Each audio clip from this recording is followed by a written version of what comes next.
What's up, y'all? Congratulations, Niner gang. Come on, Niner gang. Put them up, put them up. Put them up, put We them knew up. what was going to happen. Well, I ain't going to say we knew what was going to happen. What I tell you at the beginning of the game, I said we're gonna win. You did. I was confident we was going to win, but that halftime, when it got there, I was questioning a little bit. And I also said Detroit will let you back into the game. You mean you did. And I did remind myself, it's like, oh, it is the Lions. It's the Lions. Let them do Right. Lion things. But y'all, we had our conference championship games today, and we know what the Super Bowl is going to be.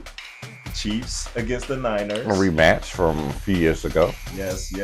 And we're going to start right with our Niners. An incredible 34-31 win. And we have to get on here to just do an instant reaction because we went through the emotions ourselves. Yes, we did. Right here. Why are sports so stressful? As Jamel Hill Yes, said. Jamel Hill's tweet was just so perfect. Yeah, why are sports so stressful? We invest so much.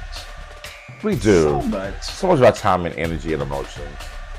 But the Niners pull out a 34-31 victory. Brock Purdy threw for 267 yards and a touchdown. And San Fran was down 17 points at halftime. And it ended up being the largest deficit in a conference championship game. You know, that's whatever, or for someone that came back? Ever. For someone to come back. Well, for someone to come back and win. Come back and win. Okay. A 17-point turnaround. They actually ended up with 27 unanswered points until Detroit scored that. Not the Niners. Touchdown. The Niners can't come back for more than 10 points down or whatever. Come back. That's impossible. Whenever he's behind, he can't come back. Exactly. He's a game manager. Yeah. He can't make any plays off schedule. Right. He doesn't make plays. Right. You know, like you just said, our boy Cam. It's just eating crow tonight. Manager. A bunch of people are eating crow. A lot of people. On Brock Purdy. Let's talk about this game. Tell the two halves. First half. What was happening? Like, what was going on? What do you think that was? The Lions were running the ball down the throat. In the first quarter, I think they had like 130-something yards. Yes. Something of that. They had 160 rushing at halftime. Yeah. Yeah. I think they were smart. They looked back at the film against Green Bay and saw that we had trouble with that crackback running play. So they ran that to death. Yeah. And they did a good job running that. They did. Montgomery was like unbelievable that first half. Gibbs was unbelievable also. Gibbs was unbelievable that first half. Everybody was. Goff was doing it like they were getting every third down. We got no pressure. I think it was Chase Young played a terrible first half. I think he picked up a little bit in the second half, but it was horrible.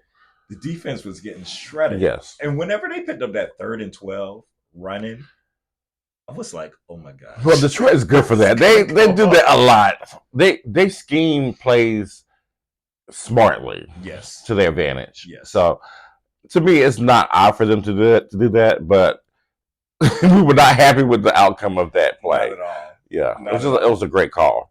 Now, there are going to be a lot of things talked about as far as the play calling and stuff that goes on with Dan Campbell, and we're going to get into some of that. And just to start right there in the end of the first half now, Dan Campbell, who's known for going for it and doing these things. Yes. The Lions that really shocked me. To go up by 28. That's been a knockout punch. 24-7. Right. He decided to kick the field goal. That really shocked me, I have to say. I thought he was going for it. Yeah.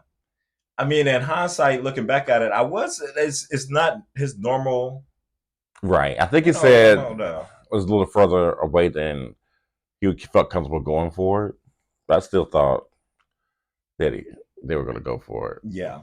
And the Niners, on the other hand, on offense, they did score on one possession. And missed the field goal on the other and missed the field goal on the other one. But they just went. It looked lifeless. The crowd was out of it. Everyone seemed just shell-shocked. I think they felt the pressure because, this is the 3rd time in 4 years that they're in the championship, in the NFC Championship game, and they've had 2 other losses. True. I mean, tough losses in the championship game. One where Brock Purdy got hurt, and one when we gave up the lead in the 4th quarter against the Rams. Absolutely. I hated arch rivals. Yes. Yeah, so They felt the pressure. They definitely Definitely. did. They Yeah. definitely did. But let's get to the second half. So this Ayuk's bit play. Like this kind of, the Niners before that happened, they were moving the ball pretty well, coming out there pretty strong. Mm-hmm. Oh, I'm sorry, y'all, for the research department is randomly playing ads. The research department is about to be fired. But they were moving the ball and doing things, but then that one special play where Purdy goes back to throw it long, yes, and bounces off of the head, helmet. yes. It was just a lucky play, honestly, But kudos to BA for just staying with it and concentrating and bringing that in. I thought it was going to be a touchdown, but the guy, he did touch him. So yeah. But we ended up scoring a touchdown later with McCaffrey. We did. Yeah, but it's going to be a play that will be remembered, I think. That play is definitely going to be remembered. It really turned the game around. Come on, research department. Okay. But before that, let's get to Dan Campbell deciding to kick the field goal. And I mean, not to kick the field goal, but go for it on fourth and short, 4th and 2. Yes. Yeah. That was odd. That was an odd decision. I think Dan Campbell, for him to go to the next level as a coach, he has to understand his team is good enough. Like it's good that he goes for it. He's aggressive, but he has to know when to take the points. Yeah, and I think he's not. And the uneven. Second half, it's uneven right now. The second half was really questionable. It was. Yeah. And what was that stat? I remember some stat during the season, like when it came to the last 4 minutes or something. They had. Oh yeah, they're like 19-1 or 20-1. Yeah. And they never punt. They never punt. Yeah. It's like he refuses, and I feel like they never kick field goals either. Like they never kick field goals. Everything. Like they just go for everything all the time. Exactly. I mean, right there, I'm with him at that point in the game, the juncture. Let your offense win the game. Yes. But I think, at the end of the game, the press conference, Nick Bosa even said when they got that first stop on fourth down, it kind of lifted them up and turned the tide. Yeah. And then the big play happened to Ayuk right after that. Yep. And then after that, it was all she wrote. It was just going downhill then. That's true. That was the catalyst once you think about it. And it just seemed like that. Would that happen? That woke everybody up. That just woke everybody up. Yes, the offense was energized. They made the play. Then they got the fumble right the next play. The fumble. Yes. Then Gibbs fumbled off the messed up handoff. Yeah, he went the wrong way, and then he didn't have the ball secured. And I think Ayuk, did he catch a touchdown on that possession? Was that when he caught the touchdown pass? When he caught the touchdown pass, yes. Yeah, when they got Brock Purdy threaded the needle on that. That was a big time throw. Yeah. And there's going to be some more calls for Dan Campbell, and I like the point you was making. But let's talk about Brock Purdy and his legs, too. That was the difference of the game, yes. He was eating that blitz up. Mm-hmm. I mean, can you say Lamar Purdy? Okay. What's going Michael on? Vick Purdy. When did Purdy turn to Michael Vick? I think that just shocked everybody. Nobody was. It shocked me for that. I was not ready. I was like, damn, Purdy is really nimble. He's making the plays. Yeah, he's making the plays. And I think what's important for a quarterback to be agile in the pocket. You don't necessarily have to be Lamar Jackson. Like nobody's Lamar. Yeah. But you have to be able to move into pocket in a way where you keep the drive going, you get the first down, you make the big play. And he has that. He has that moxie, nice, he knows when to take off and when to make the. And his decisions are really quick. This is the computer is freaking out. That's about to be the research department is about to be fired tonight. Exactly. I think the research department is happy after the game too. Right. But Purdy definitely impressed with the legs there. He had 5 carries for 48 yards, and those were huge yards. They were at big moments in the game. Yes. Yeah. Third downs, crucial third downs. That was really a crucial. I think it was that 3rd down and 4. I recall.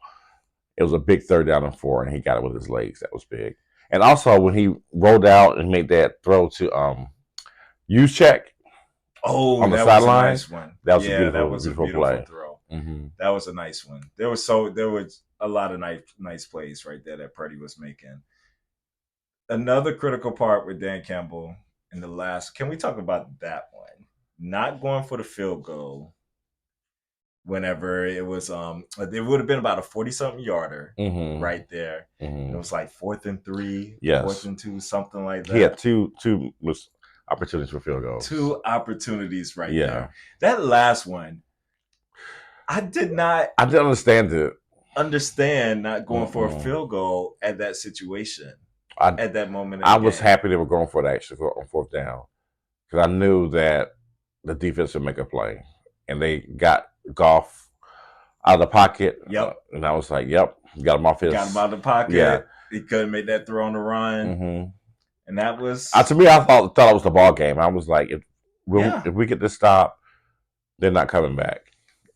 And then we go down, and I think that's when Elijah Mitchell ended up scoring. Yes. Yeah, because C-Mac had to step out. He fell on that head. I hope you're all right, C-Mac. He'll be all right. They're massage that neck real good over the next 2 weeks. Neck, which he had a strong game as well, always putting in the hard yards. He always does. He's 20 carries. 20. Yes. That's appropriate. He had the 20 carries today.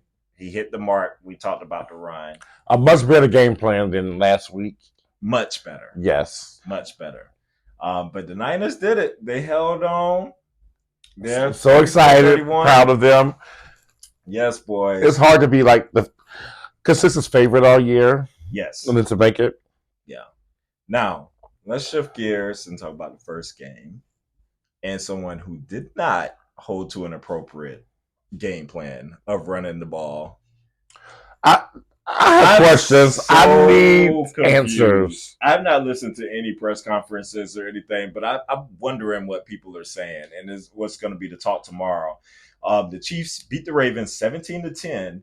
It was a really physical game.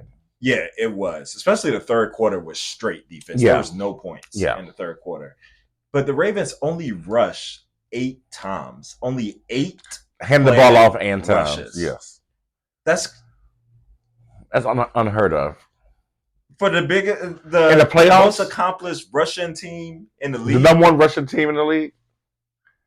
Yeah, I understand they were blitzing a lot in the game, but you still got to attempt to run. Still got to attempt. Gus Edwards had 3 attempts. Lamar, he ended up running for 8 yards, but that being 8 carries. Times, but that was, off of scrambles and different things like that. He had the 1 4th down playing run. I remember they did that. That's Hill right. Only had 3 carries. Zay Flowers 2 carries. It was weird. I don't. For a team, I think that was so balanced all year. All year. To be this imbalanced was definitely strange. Very strange. And the weather wasn't conducive for this game. It's not like they were playing in Miami or something. It was chilly today in Baltimore. Lamar ended up being 20 out of 37. I never saw in my mind that Lamar was going to throw the ball 37 times. Mahomes threw it 39. He only threw it 2 times less than Mahomes. Crazy. Mahomes 30 out of 39. Lamar 20 out of 37. And how many times did they run the ball? Pacheco ran the ball 24 times. And he only had 68 yards. But that was big. It was. That's the Ravens game plan. Yes. I mean, I never in my mind envisioned Kansas City running the ball more than the Ravens. The Ravens. That's crazy. 3 times is more. I'm still just I'm flabbergasted. I just cannot believe we were literally watching the game and I know they're not passing. They passed it again. Wait a minute, you got the ball right here, right into your scoring territory where y'all 3rd and 1 the ball all the time. They're in shotgun. 3rd and 1. Very strange. I was very confused that whole game with that and the critical turnovers. With all that said, they still had a chance to win this game. It was very much winnable. Yes. Zay Flowers, that fumble going into the end penalty zone. First of all. Penalty first of all. Yes. That was crazy. And that was poetic justice. Mm-hmm. You get the big play, and you stand over and you mock, Snead and everything. Get the penalty. Then you get it again to go in for the touchdown. And who hits the ball out for the fumble? The man that you taunted. Made the play. Young fella, you learned something. You learned something today. Yes, but I gotta give credit to the Chiefs defense. The game Yes. plan that the defensive coordinator had was a masterpiece. Absolutely. Yes. It was, yeah. Yeah. I mean, he's a big time DC. Like he's always coming up with good plans. I think he was with the Giants when they beat Tom Brady. Oh, okay. Yeah, Yeah. yeah. So he's always Absolutely. coming up with big spags. He's always coming up Yeah. with good plans. Spags. Yeah. I think in the corner, the secondary has really stepped up. The secondary was covering the Ravens receivers so tightly. Like there was Yeah. nothing open There down was the field. nothing. Like Lamar Nothing had there. no chance. Nothing. I'm surprised he completed 20 passes. Like they were.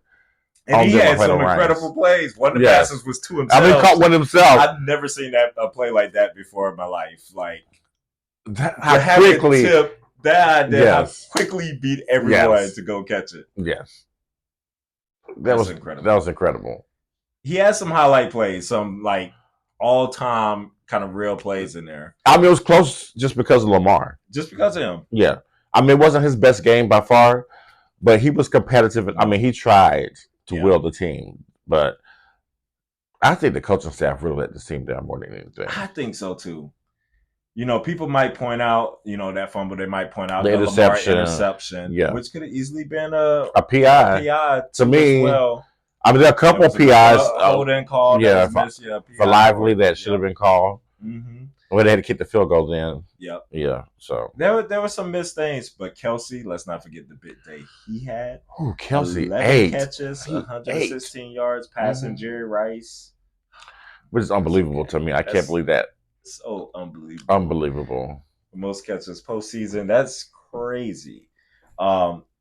We say this all season. The Chiefs, they don't have it. They're not this and that. It's not the same Chiefs. And then we are reminded. Patrick Mahomes is still the quarterback, right? This is Michael Jordan and Scottie Michael Pippen Jordan and Cleats together, right? Right here, unbeatable. This is gonna be a tough road. I don't want to say it's hyper. I don't want to be hyperbolic, or somebody says hyperbole. You got it, hyperbole. Hyperbolic. But Patrick Mahomes he's the best I've seen do it. It's been controversial. People have been out there saying it already. Like he's already better, the best. I mean, he's not the most accomplished. Not the most accomplished. Yeah. But to see him in action, the plays he makes, the way he wills his team to victory. I mean, he always makes the right play. Yeah. So and that crucial third down. I mean, the last chance right there, the Ravens they put everything in it, called all their timeouts right there before the 2-minute warning, 3rd and 9. And what do we have? A teardrop. Teardrop. MVS. He didn't catch one ball all game until then. No, he caught 2. Oh, he caught 2. Okay, caught one early, but that was the big one for that was his longest one for real, 32 yards. But MVS has made some crucial plays. I have to give him credit this postseason. And these receivers, for all the slack they got during the season, they wasn't dropping no balls. Was not this postseason. Rashee Rice had 8 catches that game too. They really had 9 in the touchdown. If it wasn't for the holding. For that holding, it should have been. The Chiefs absolutely deserved to win that game. They played a clean game, no turnovers. They played a clean game all postseason. They've been spectacular. Yeah, absolutely. Their defense is lights out. Absolutely.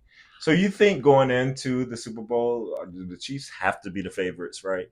I would think. Is Patrick Mahomes the quarterback? I would think so, right? Is he not well? Yes, they're the favorites. Definitely. It's going to be interesting. We have a lot of time to break that down and talk about that game and in the Super Bowl. But for now, let's just celebrate. We can celebrate today at least. Game, baby. Yes, Niners. We pulled it off. All right. Sorry, Ravens. I was really hoping y'all won so we can have a rematch and get some get back on y'all. Yeah. But maybe next year y'all can make it. You know one thing I'm curious about? I was thinking about too before we wrap up. I'm curious what the talk is going to be about Lamar versus Josh Allen with this loss. Oh, it's going to be the complete opposite. Oh, Josh Allen was so great. His team let him down. You won't hear that tomorrow.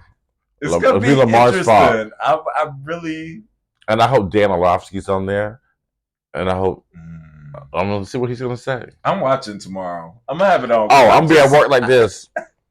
Let me turn this on. I'm so curious what people are gonna say because, like you said, it obviously wasn't like his best game, but the only reason they were anywhere, even in the shouting distance was 272 yards passing, 54 running, and the plays he was making, the extension, the touchdown to Zay Flowers that he had, that play was gorgeous. He had incredible. A couple deep throws to Zay. Yeah, I mean the game plan, defensively, offensively.